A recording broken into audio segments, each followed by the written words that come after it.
Something really crazy is happening to me. I need to stop it, but I don't know how.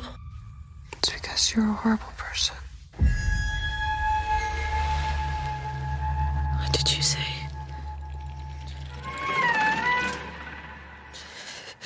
Gemma? I keep seeing his face everywhere. This thing feeds off all the bad shit in her head.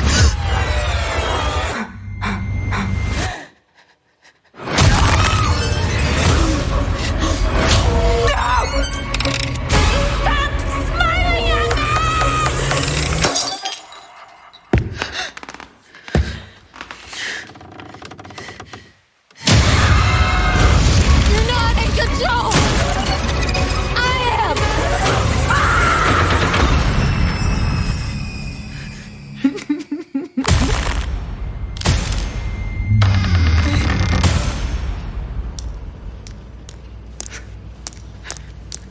I've been waiting for you.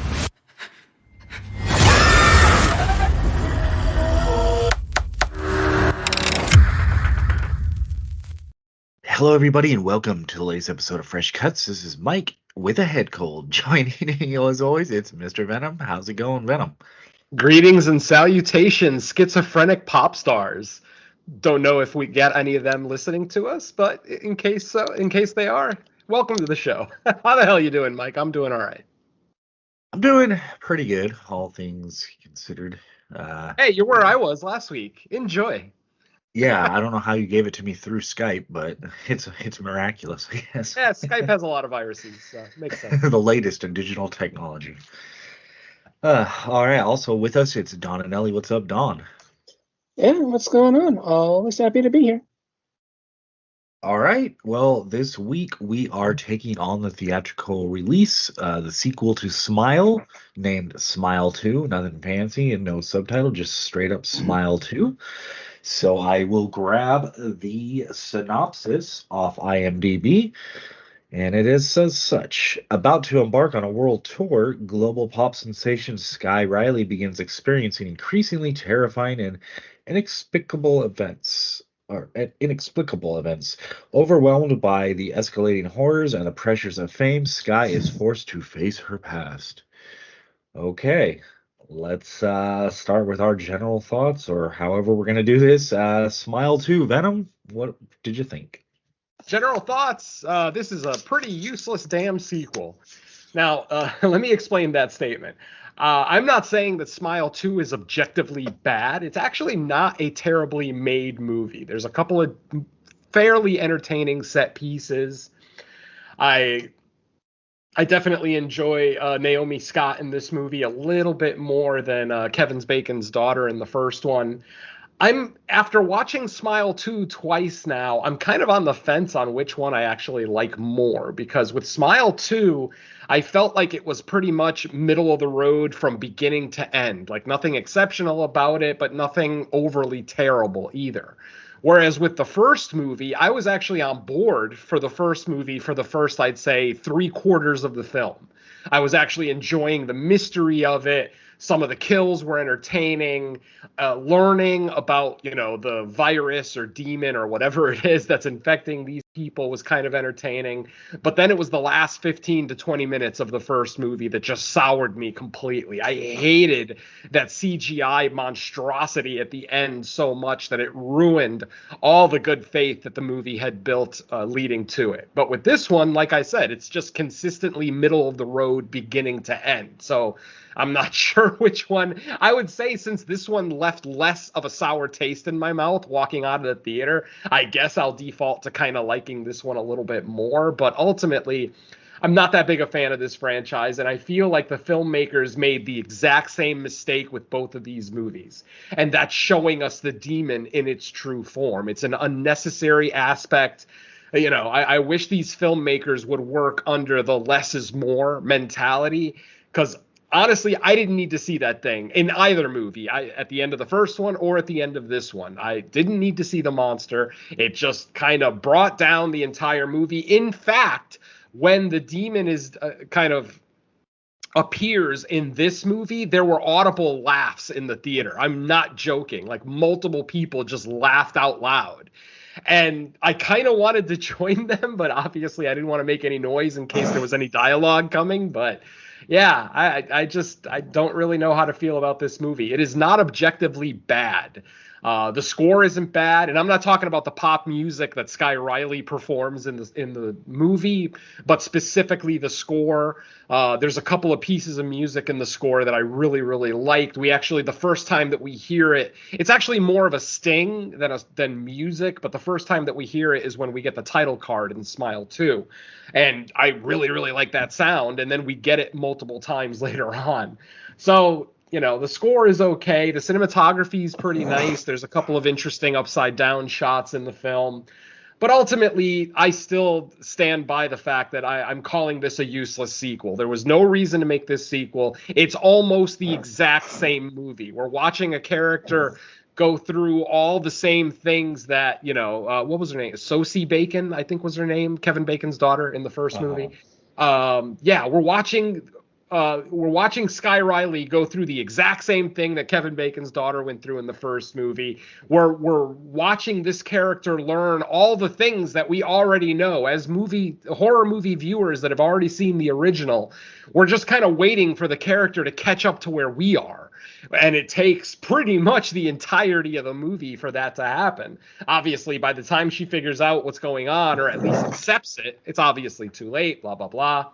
But yeah, like I said, I mean, I'll say my awful, misogynistic statement that at least Sky Riley is a little bit nicer to look at. So, I mean, since this movie is over 2 hours, this movie is longer than Terrifier 3. Do you fucking believe that? Like, and I literally less than a week ago, I was praising a 2 hour plus movie for how much it engrossed me and didn't bore me. And then here we get a movie even longer than Terrifier 3, and like halfway through the movie I'm just like, oh my god, when are we going to get to the gist of it? Like, really. A couple of decent kills in the movie. The opening suicide is actually pretty interesting. I think we see part of that in the trailer with the barbell weight. And then there's a quick shot, literally a 1 second shot of one of the victims, one of the previous victims of the curse that was pretty cool. And then there's one scene in Sky's apartment where her dance team shows up smiling, and like that whole set piece I actually kind of enjoyed for whatever it's worth. It just, definitely because they're appearing in her home, there's that sense of not being safe in your own home, which always kind of gets to me. So, the movie's not necessarily hateable. It's just one of those movies that, like, why did they make it? What was the point? I guess they're just trying to make Naomi Scott a star. Obviously, Naomi Scott's already a star to fans of the Power Rangers, as she was the pink Power Ranger. So, obviously, Power Ranger fans already love her. But I don't know. I just felt like this movie was fairly useless, didn't need to be made, even though it's objectively not that bad. It's just a lot of been there, done that, and I kind of regret having to go see this a second time, because as I said in my Facebook post this morning, this movie was so forgettable that between Thursday and Sunday I forgot half the movie, so I knew I wasn't going to really be prepared to review it, even though forgetting half the film in and of itself is a valid review of the film. I still decided to go see it today, knowing that my Raiders weren't going to have a big chance at winning their football game today, which they did not. Go Raiders. So, yeah, I just feel like this movie is kind of useless. It doesn't really bring anything to the legend. It doesn't bring anything to the lineage of this curse. The only thing that it adds is a new theory from a character named Morris, which ends up not really working, at least not in the way they were hoping. So, yeah, just, I don't know. Not an objectively bad film, as I've already said, but just not anything that I feel is a must-see in theaters. If you're a fan of the first one, I would say, yeah, go ahead and check this one out in theaters, because at least all the music, like the dance sequences, are pretty cool. They sound nice and loud in the theater, blah, blah, blah. Kind of the same thing I said about that Gaspar Noé climax movie, where the dance sequences were kind of the best part of the damn movie. But ultimately, yeah, I don't think if you weren't that big a fan of Smile, I don't think there's really anything here for you. There's nothing new whatsoever other than just new characters. I'll give the movie credit for picking up almost exactly where the first one left off. Like, this is a very much a direct sequel to the first one, where the movie actually picks up with our survivor of the first film and where he ends up 6 days later. So I did enjoy that aspect of it. But ultimately, I can't really praise this movie. This movie's sitting on a 7.2 on IMDb right now, which is higher than Terrifier 3. So that's upsetting to me. But at the same time, I could see how younger horror fans would dig this, especially if they're into that kind of, pop music, and obviously if they're a fan of these younger actors in this movie, then fine. But ultimately for me, it added nothing to the Smile franchise, and it just felt like a waste of 2 hours and 7 minutes of my Sunday morning. So I'll leave it at that for now. Not a terrible movie, just unnecessary as hell. Back to Mike. All right. Yeah, I will kick it over to Dawn for your thoughts on Smile 2. This is kind of one of the pitfalls of us forcing ourselves into the theaters at every opportunity when there's far better stuff that we could have talked about elsewhere. I mean, in the past several days alone, we've had Mr. Crockett, which I really enjoyed, drop on streaming. We've had Rippy, which is a bit disappointing, but it's still somewhat kind of a fun, Australian creature feature drop. We've had the Mads, which I really liked, and I really wanted to, do that one instead. We've had Daddy's Head, just to, name a couple of the films that have come out that we aren't going to have a chance to talk about because we're stuck at the theater covering this nonsense. It's pretty much a remake of the sequel with the new cast. There's very little else about it that really kind of stuck out to me. I mean, yes, it does attempt to, as Venom said, introduce a few extra bits of lore into the curse and, how it spreads. But if you've seen the original, you've seen this one. There's really very little else about it that works. You change up the target, so you change up the lives and the buildup of how her lifestyle kind of gets into how it all comes about with her. But beyond that, there's very little else about this that I really find myself enjoying. The jump scare factory kind of approach, I wouldn't say it's worn out its welcome, but it just feels kind of formulaic at this point. None of the interactions with the possessed really made much of an impact. I can't really say that the scenes were really that terrifying.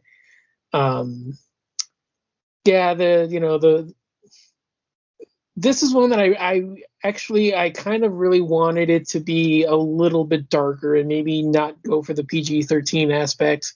Maybe this was the one that should have gone for R rating, because I think some of the sequences, even though they're kind of formulaic, I think they could have done a little bit better if they would have had a little bit more teeth to them and, kind of gone the extra mile, which would have helped them not feel as formulaic and, forgettable as they are. I never really actually had that problem with the original, and this is kind of the one thing that I will, give it credit for, is that the original genuinely felt like it was a true PG-13 horror film, and this was a different step in a slightly different direction, where I enjoyed the set pieces to an extent where if they would have gone the extra mile and, put them in a, darker tone, maybe had a little bit of extra gore, maybe, made it feel a little bit more threatening to, the potential target, it could have done something a little bit differently and given us a little bit extra to enjoy. So I think this was kind of one where I didn't like that it was rated for teens, because it really could have gone a little bit darker, and it could have had a little bit extra oomph to it if it would have, had a little bit extra to it. But other than that, there's really not much to it that I really enjoyed. I mean, if you're into the pop stuff, I guess that's tolerable. but it's really no different than what we got in Trap. So, I mean, I guess kind of, take it or leave it, which, generic, bland, forgettable, harmonious riffs that are designed to be earworms to get you to buy music that you don't really need or want in your life that's going to get replaced in 5 weeks anyway because you've got a new pop star on the rise. But yeah, other than that, it's okay. I mean, I don't really remember the original as much as this one. I don't know which one you would, if you want to, dive into this one. I guess it would probably make sense to watch the original just because it is a direct sequel. But I mean, if you know it's a sequel because it says it's part two. I mean, I can't understand why you'd want to dive into this one first, knowing that. But I mean, it's certainly watchable enough on its own. I can't say it's an immediate theater watch just because Terrifier 3 is still out there.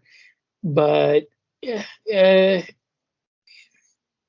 for Halloween's sake, I would probably say stick to the other streaming stuff that I mentioned earlier on at the beginning of this. I think those are far more worthwhile and far more enjoyable than this one. But when it comes to streaming in a few weeks, give it a shot. I mean, you can do a lot worse. It's just I found it really forgettable and kind of formulaic. But yeah, there's really not much else for it. So I guess back to you, Mike.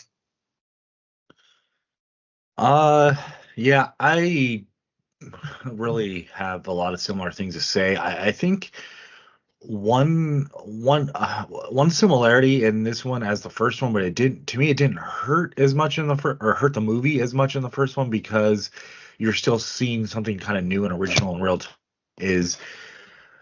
What this aspect I think hurts going forward if you're trying to make sequels is that by design, like, what would you say, 75% of the scares are like, they're not real and they're in the person's head and there's no actual like consequences to them. Like, some of them are set up decently, but I thought the gags, like the hallucination gags in the first one, were kind of more inventive and creative than this one. This one had a lot more like, oh, just you turn around, like your classic, oh, I turn around and a manifestation's there, and then I blink and then they're gone. Like, that's kind of stuff we've seen like so many times before. Whereas the first one, it seemed like it was kind of more inventive. I remember the scene in the doctor's office in the first one. That one was crazy good. I think the sister of the main character or someone in the first one, they walk up and they're like their head falls upside down. That kind of stuff. Another thing is like we don't need the upside down camera shots in every third horror movie. Like, come on, there's no reason for it anymore.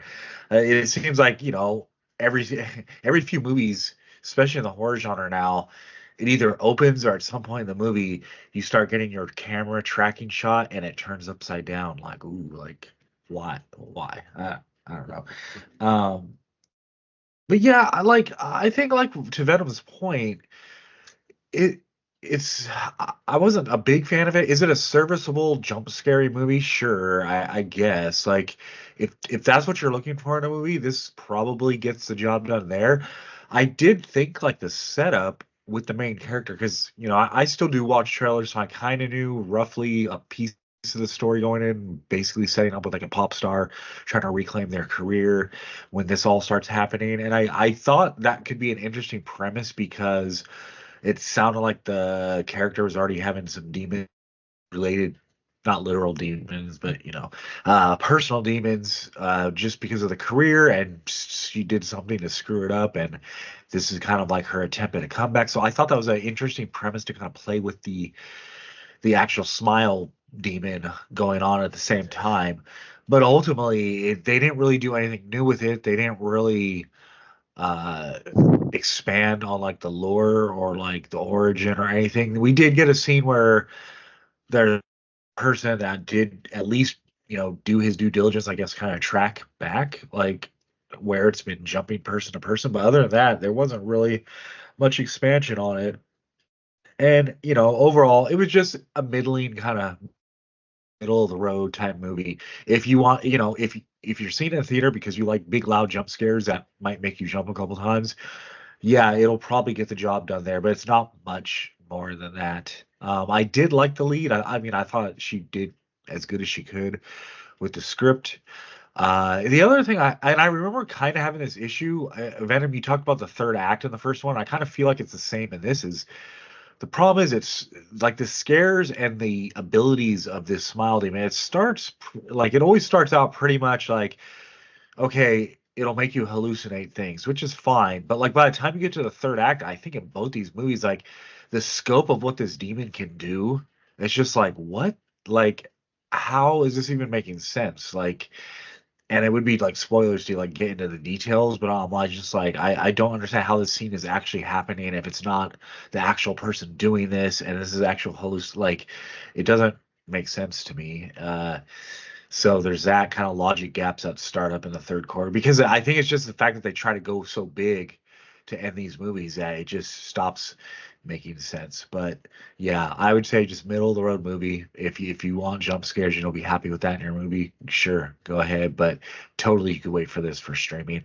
I would probably say whatever you thought of the first one, you'll probably have similar thoughts. Like it'll be up to you which one you like better. But I don't see like too much of a difference between them. But I'll leave it at that. Back to you, Venom. Oh man, it's funny because I finally watched a trailer for this today, right before we recorded, and oh my god, the amount of hyperbole in that trailer is ridiculous. There's a movie reviewer from Pride.com that actually calls this the most terrifying movie of the year by a mile. I literally laughed my ass off when I read that. It's like, are you kidding? So you didn't watch Longlegs, Oddity, Infested. I could go on and on with movies that were scarier than this, more terrifying than this, but whatever. Yeah, the hyperbole in that trailer is ridiculous. And now you guys know why I don't watch trailers. And the other thing too is that Mike calls this a serviceable jump scare movie. The best fucking jump scare in the movie is in the trailer. Like, why would you ruin the potential best jump scare in the movie? It doesn't make any fucking sense. If your movie is going to be just a jump scare... They did that in the original too, when they did the one where the woman the head falls off. I mean, yeah, exactly, the car thing. I mean, I'll give them credit that at least out of context, you don't know what's happening in that scene when you're just watching the trailer, and when you actually are watching the movie, the context of that scene makes it an iota more entertaining. I'm not even going to say a little bit, an iota. But yeah, with this one, and they kind of recreate that whole falling head thing in this movie. I think it's a little bit more effective in this movie because we actually see why the top half of the body is falling over. But yeah, it's just so much rehashed set pieces and everything else. It just, yeah, like literally the scene where the little girl is smiling and gets her shirt signed. It's a fucking carbon copy of the birthday party from the first movie. When Kevin Bacon's daughter sees the little girl smiling at her, it's almost the exact same fucking scene. I can't get over it. So yeah, like I said, not necessarily the worst. Hell, it's not even the worst movie I've seen this month by any stretch, but goddamn, just so useless and an unnecessary sequel. It's like somebody just wanted to put Naomi Scott in a movie, and this is what they came up with. They're like, oh, we could throw together a sequel to Smile really quick and just rehash the same story, and let's try to make Naomi Scott a star. Because obviously the franchise didn't do much for Kevin Bacon's daughter, because I haven't really seen her in much since then. So yeah, I don't know. Just like I said. And then so much of this movie, once you're done watching the movie, a lot of it doesn't make sense. Like, does the cold open make any fucking sense to anybody whatsoever? After watching the movie, after we get to the end of the movie, the cold open literally makes no fucking sense. It doesn't make any sense. Absolutely. And obviously we'll get into more why it doesn't make sense, but goddamn, just so dumb. It's not even a horror fucking set piece. It's something out of like a crime drama more than anything. Like something that I would have expected to see in The Irishman or something, not a fucking horror movie. So yeah, just useless and confusing as all hell because it makes no goddamn sense whatsoever, especially because it's the same guy from the first movie. It's the cop the ex-husband of our main character from the first movie. So he should be somewhat educated on this thing because of all the information that his ex-wife shared with him in the first movie. But then he tries this stunt that makes zero fucking sense. And I'm not even going to get into it that much because, like I said, I'm not doing a walkthrough for this movie. I refuse. It doesn't fucking deserve it. So that's going to be your final spoiler warning, folks. What few spoilers there are to spoil in this movie, we're going to go ahead and do right now. Oh yeah, I totally forgot about that cold opening, and it was like 20 minutes later into the movie, you're just like, what was the point of that? Exactly, and how the hell did Lewis get the curse from that opening scene? It doesn't make any fucking sense. Anyway. Yeah, I don't. Let's get into it a little bit. Definitely like cut off where it would have shown it. Yeah. Yeah, it doesn't make any sense, exactly. So we end up getting, like I said, our movie opens with a cold open. It's Joel, once again, our survivor from the first movie, the ex-husband of Sosie Bacon from the first movie.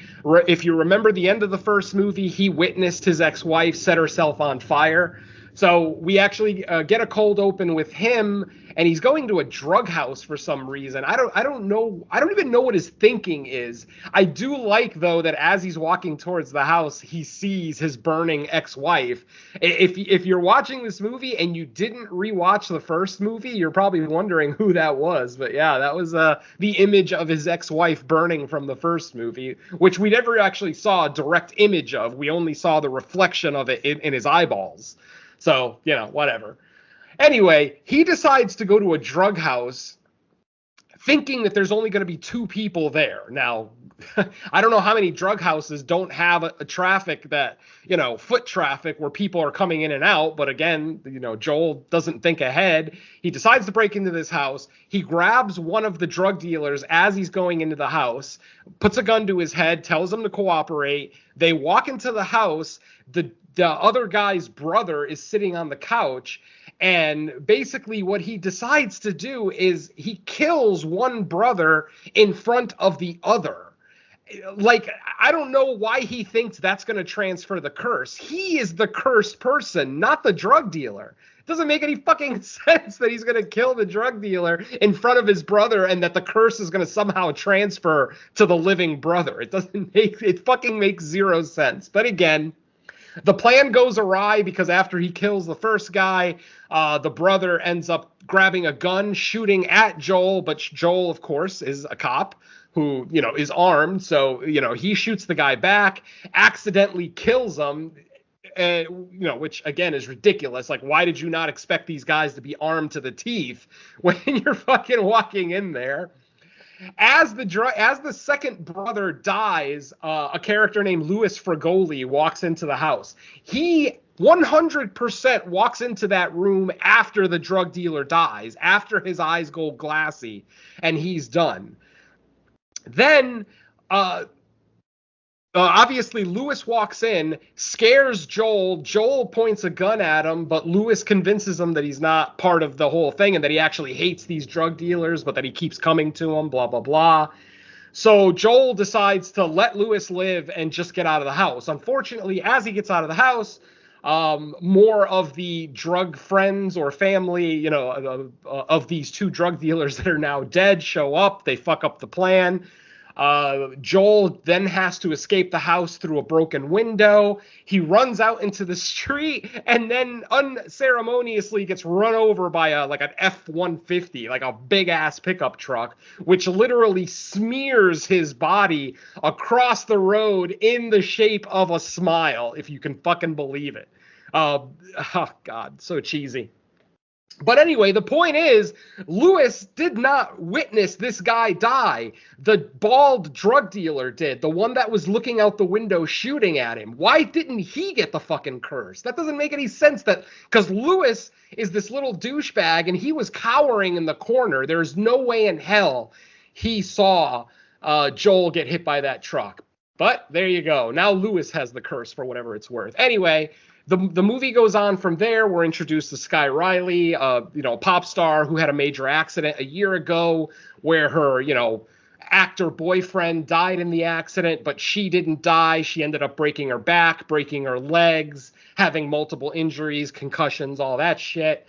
And she is now back to go back on tour. And then at this point, she ends up, there's a big long story about, her needing drugs, but nobody can, prescribe them to her because she has a history of drug problems, blah, blah, blah, blah, blah.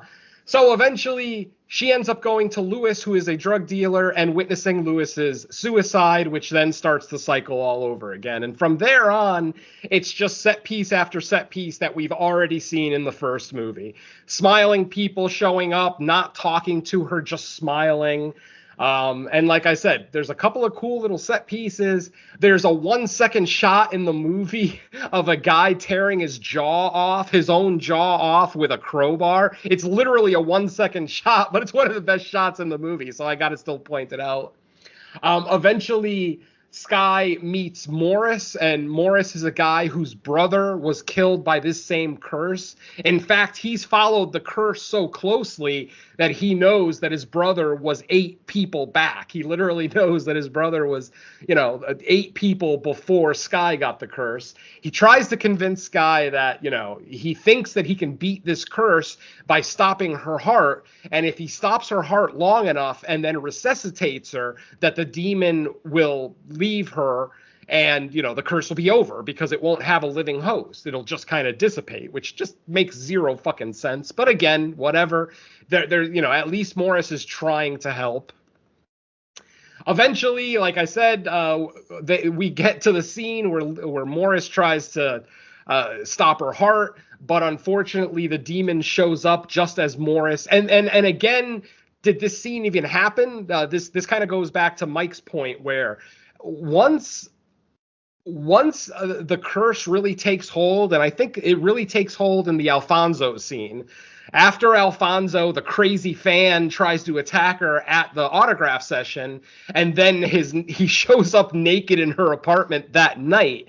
I feel like from then to the end of the movie, your guess is as good as anybody else's on whether any of these scenes actually happen. There's actually a pretty entertaining scene where Sky's mother looks to be possessed by the demon, breaks a mirror, takes a piece of the mirror, and stabs herself in the throat and in the eyeball, basically killing her.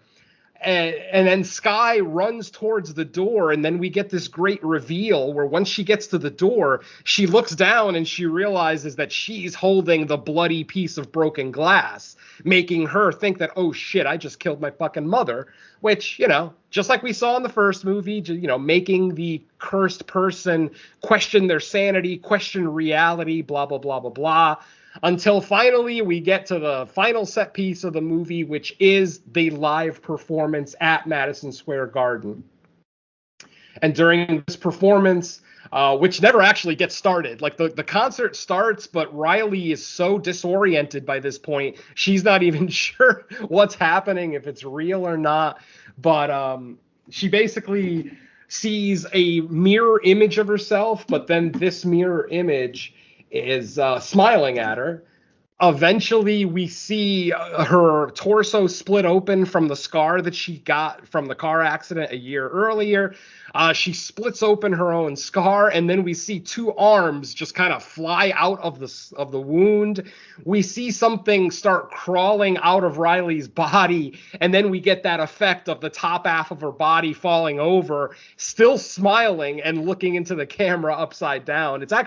I actually like it better in this movie just because they give us a reason.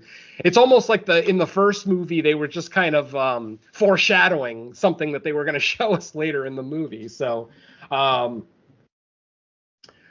she ends up starting her performance at MSG. And then, of course, what ends up happening? She ends up killing herself on stage in front of a sold-out Madison Square Garden crowd, which, for those who don't know, Madison Square Garden's sellout capacity is 19,500. So literally Sky Riley, and she kills herself in the most stupid way possible, in a way that probably isn't physically possible. But she basically just starts jamming the microphone into her own eye, and then, but we don't see it. What we're watching is the reaction of the crowd, of the sold out MSG crowd staring at her, and then they start screaming for no reason. We hear the sound of the microphone hitting something, and then when we finally get the final shot of the movie, the microphone is literally inside of Riley's skull, inside of one of her eyes. She's still smiling. And now we know that 19,500 people have just picked up this curse and are all pretty much fucked. And that's your movie. Yeah. That's about as much of a walkthrough as I'm giving this fucking movie. So yeah, as you were like explaining kind of like that whole last sequence, like to me, like that's one of the problems with the formula Smile uses, and I've only seen the first one the one time we saw it, so I can't remember if the first one has like such egregious sequences as this one did, where it's like literally the last 15-20 minutes of the movie is like, oh wait, it's not real. This is actually not even happening, and it's like, what? Exactly. Like you shouldn't do that for a 20-minute sequence. Like I could see like a dream, but this movie does it so often that it's like by the time you get to that part of the movie, you're just kind of assuming anytime the demon shows up, it's an hallucination, except the very end, because that's what the first movie did. But this one, and especially like when they were driving in the car, and it was like, wait a minute, you're hallucinating the other person drive. Like, wait, how does this even work? Like, exactly. Well, to answer your question, yes, they did do that in the original movie. In fact, the original ending, or not the original ending, but the first ending, because remember she has that knockdown drag out with the demon in a cabin by herself, and then she sets the whole cabin on fire, and she thinks the whole thing is over, but then she drives to her ex-husband's apartment, and then literally he smiles at her, the lights go out, and then she's back at the cabin. And at that moment, what's his name? Joel is actually literally just pulled up in his car. She freaks out, goes into the cabin, and then that's when we get to see the whole thing with the demon entering her mouth. Very similar to, kind of what we see in a scene in this movie where somebody's mouth is kind of spread open.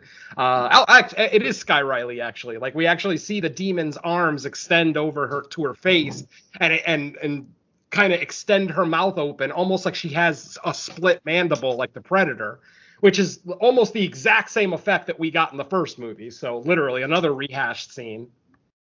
But yes, to answer your question, they did that a lot in the first movie too, where they make the main character and the audience question, did this actually happen? Like, what is happening? Like I said, in my opinion, everything after the first Alfonso interaction in this movie, it's a coin flip as to whether it actually happened or not. I mean, I think we can all assume that the very end, the concert, actually did happen.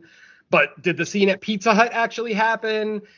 Did the scene at rehearsal at Madison Square Garden actually happen? Like, yeah, you're just constantly, questioning. And I've seen the movie twice now, and I still don't know definitively. Because obviously the scene in the hospital where she thought she killed her mother didn't happen, because her mother was at the concert at the end of the movie. So that whole thing was a fake out. And of course, Gemma. Now, one thing I'm going to give the movie one little bit of credit. After watching the movie at the end and realizing that the real Gemma was never in this movie, literally the entire time that Riley's best friend Gemma is in this film, it's the demon. It's not Gemma.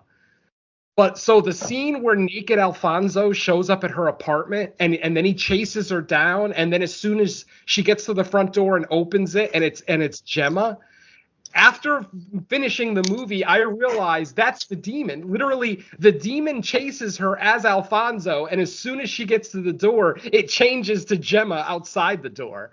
And I'm like, oh, that's some brilliant mind fuck right there, So again, I'll give it its due, because I thought that was actually rather clever, that literally in less than a second, the demon goes from looking like Alfonso, naked Alfonso, inside her apartment, and then it's fully clothed Gemma outside her apartment the very next second. So I'll give the demon credit for that. It definitely knows how to fuck with people. But I can't really give the movie too much more credit than that because, as we've already discussed, it's a lot of rehashed set pieces, almost the exact same fucking ending as the last one. You know, where I already explained the ending of the first one. In this one, she goes to the closed down Pizza Hut to try to start the procedure of Morris stopping her heart for 8 minutes and then resuscitating her. But then did that scene even happen? I mean, that's what I mean. It's a coin toss. Maybe it happened. Yeah, Maybe that's kind of like exactly what I was saying. It's Yeah. it's it's so detailed and so prolonged that to just like 20 minutes into it be like, none of this is real. It's like, what? exactly. So yeah, there you go. That's Smile 2. Like I said, if you like the first one, there's no reason you wouldn't like this one. I actually think the demon looks better in this one. Since the demon doesn't have a big old knockdown, drag out fight with the final girl, it doesn't look as bad. I mean, literally, the demon barely moves in this movie. We see one shot of it standing on all fours. And then we just see its hands split Riley's mouth open, and that's when she starts choking. That's another thing that's so fake about that ending. You're telling me that you're at a sold-out Madison Square Garden concert, and the star on stage passes out, and nobody fucking does anything? Like literally everybody in Madison Square Garden just froze. Like this is a multi-million-dollar making pop star. A manager didn't run up on stage. A stage crew. Hell, one of her rabid fans. You'd think one of her fans would have fucking ran on stage to see what was happening, but no. It literally, the camera is just static on her for a good 5 seconds while everyone in the arena is just frozen. So it's like, what the fuck? That kind of pissed me off so bad. Anyway, I got nothing left to say about Smile 2. If you liked Smile, watch it. If you didn't like the original Smile, then there's nothing to watch here other than to look at Sky Riley, who is a legitimately attractive girl. So, you know, whatever that's worth. Like I said, that's my misogynistic statement of the episode. So I'll leave it at that. I'm so happy I'm done with Smile 2. And I might be done with this franchise, because if they come out with a 3, I'm with Don. I say we just pick something on VOD next time. Fuck this franchise. Yeah. I will also second Don on his thoughts on Mads, that French movie that dropped on Shudder. Actually, I mean, there's nothing coming out in theaters this week, so Mads could be an option. I've heard nothing but good things. I haven't watched it yet, but yeah, I've heard nothing but great things. So The other one that I really want to point out is one that it's coming out tomorrow on Hulu called Carved. That is fantastic. That's actually, I would say, in my top 5 of the year, not even including Fresh Cuts. I want to cover that one. I would put forth Carved instead of Mads, but it would be up to you. It's up to you guys. But I absolutely loved Carved. I'll watch both. I say me and Michael just watch both, and we'll make a decision later in the week.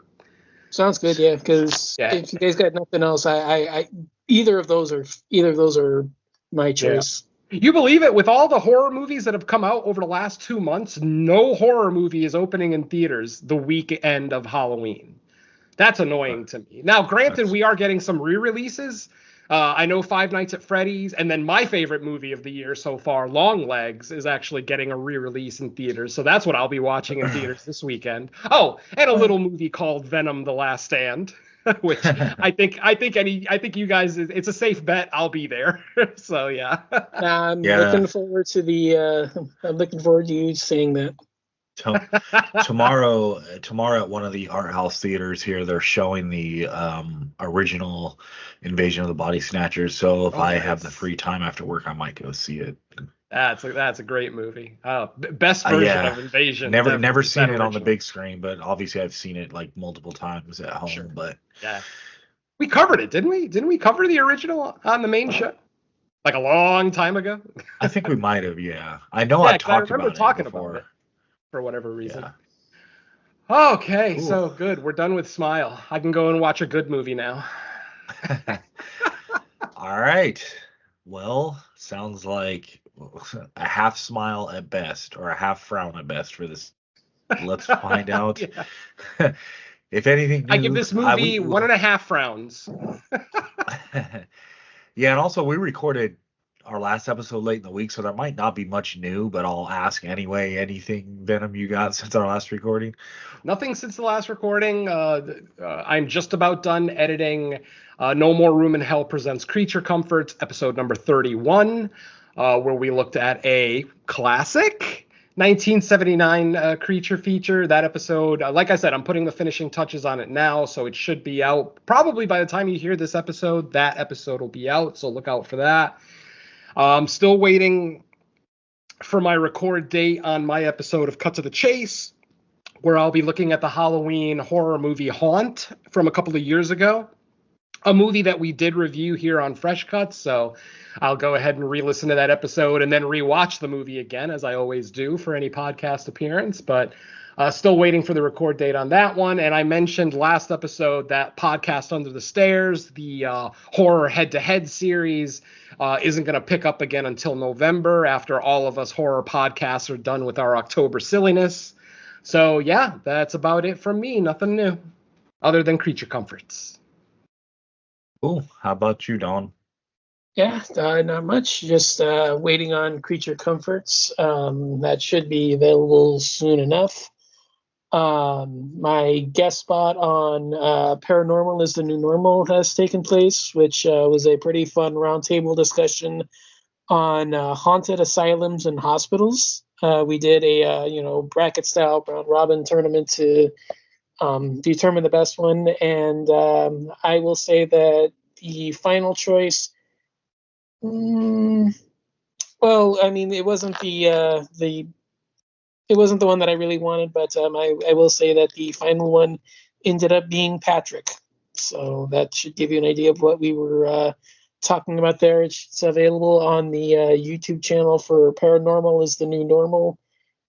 There's a couple of other shows on there, but I think that's the one that you can find it under. It should be under their catalog somewhere. And the only other thing is season 3 of Horror Countdown. So back to you. All right. I just now realized that Smile 2 is the #1 movie in the country this week. I just looked up Box Office Mojo. I can't believe it. Terrifier 3 slipped down to number 3 this week. Boo. Yeah, for me, nothing new is out. I do have an appearance coming up for Cut to the Chase's Thrills and Chills, and then I think the main show I'm working on getting out. Plus, I think we have settled on a Halloween commentary, at least for this month. If nothing else, we'll at least be doing that. So look for us, and we always potentially have guests on that, just because it's an easy format to do. And yeah, that's it. So Venom, you already mentioned nothing theatrically releasing this week, so Nope. We already semi-discussed some options we have on VOD, so we will get that figured out probably by midweek, so we can prep for our next episode of Fresh Cuts. But other than that, thanks everybody for listening. We will be back in a week with another episode. Let's say bye to our listeners. Later. Filmmakers, if you're going to make a sequel, for fuck's sake, make it worth our time. Don't make it a useless sequel that gives us nothing new, because that's just going to annoy us old guys. You might make the teenage horror fans happy, but you're pissing off the old guys. So for fuck's sake, be original. Peace.